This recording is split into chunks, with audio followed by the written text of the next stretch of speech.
Native American history is a long and rarely taught history. Right now, I'd like to focus on one piece of that history from the perspective of 3 different individuals. The Dawes Act is a part of Native American history that is almost never taught to Americans. However, it and the policies enacted in response to it have greatly impacted the landscape of modern-day Native America. So my name is April Lindelof, and I am a transplant from downstate Michigan. I came up here to Northern Michigan University to attend school, and I love the Upper Peninsula so much that I found myself wanting to stay here and was fortunate enough to find employment here with Northern Michigan University, and I've been working in the Center for Native American Studies for the last 13 years. I'm Jason Ayers. I'm the real estate director for the Keweenaw Bay Indian community. I've been in this position now for about 25 years.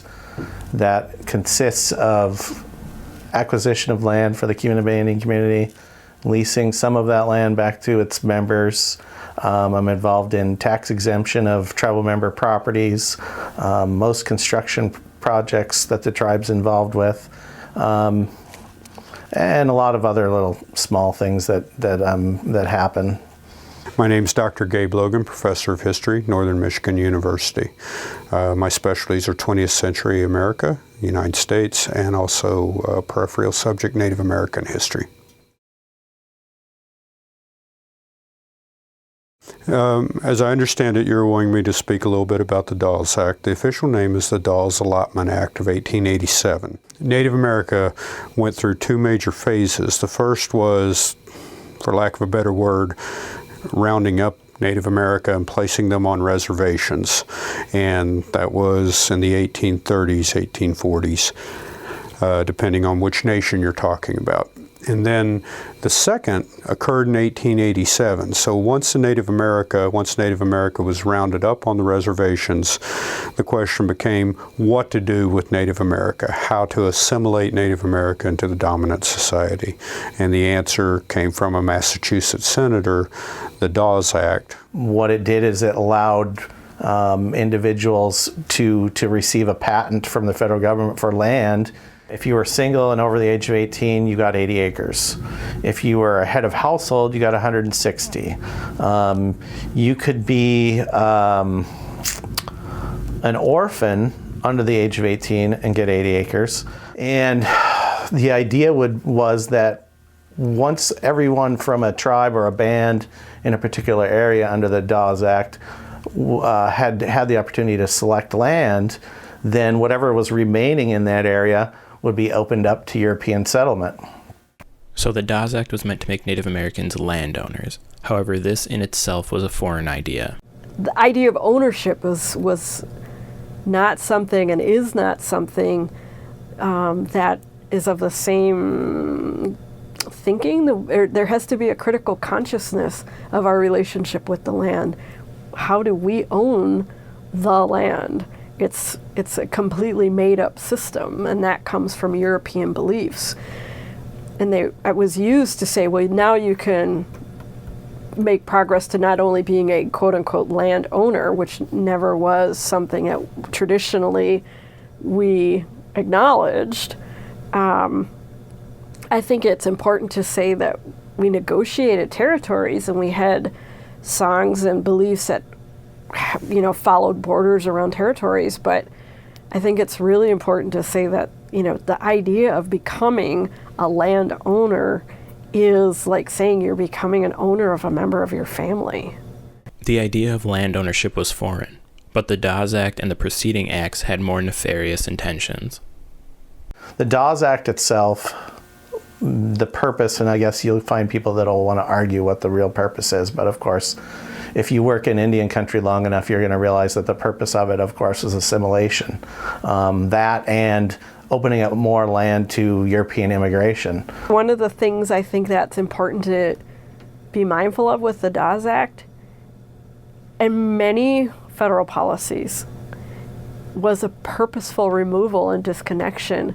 It was, from a Native American perspective, it was another disastrous policy.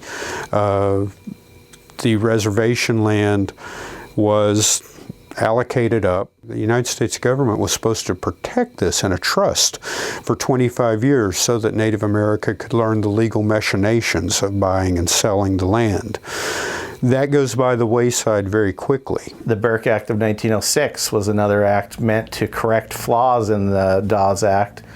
And what that basically said is that the United States felt that Indians weren't prepared for citizenship. So it was going to withhold citizenship until the end of the 25-year trust period that the Dawes Act allowed for. It also allowed the Secretary of Interior to deem Indians competent. Now, what that really means, I've never found really a clear case or a set of rules that describes how the Secretary of Interior would deem somebody competent. There was about 138 million acres allotted under the Dawes Act. By 1928, 90 million acres of that was already lost. And by loss, what I mean is when somebody was deemed competent, their land could be sold, so they sold it. There's speculation and probably evidence that Indian agents working under the Department of Interior, they had people who wanted those lands. So if they got in with an Indian agent, they could arrange so that land could be sold. Also, when a person was deemed competent, even if they didn't sell their property, that trust restriction that protected those property rights for that individual were lifted. So they no longer existed. Well, then another foreign concept at the time was taxation. Well, if you don't pay your taxes, you lose your property, and that also happened a lot at once. You think about it this way, if Indians had been granted Arkansas, Alabama, Mississippi, and Louisiana through the allotment process, at the end, the only thing left would have been Arkansas and 25% of Alabama. That would be it. The Dawes Act was successfully able to take tens of millions of acres of land from Native Americans. However, the issues with the lands allotted to natives were far from over. 1928, the Merriam Report comes out. It's a report published by the United States government. It's a report on the status of education and health and the allotment process of Indians. And it basically said that the General Allotment Act, or the Dawes Act, was a failure. 1934 Indian Reorganization Act ends allotments because of that report. But the issues associated with the allotments that are still remaining continue. And we see 1983, there's the Indian Land Consolidation Act. The purpose of that is to reduce fractionization in allotments. Now, what that means, it's easier to put it up on a screen and show people what it means, but if you were an Indian landowner back, in 1887, you chose your allotment, and once you pass away, that land gets distributed to your heirs. Well, so once those heirs have an interest in that property and they pass away and it breaks down to theirs, keeps going and going. So you've got people who own what we call undivided fractional interest in allotments today, where they may own 1/100,000th, maybe it's less than that, interest in these allotments. We've got people who own fractional interest in allotments here at Lawrence, where if you were to convert their interest into a physical piece of property, would be the size of a postage stamp.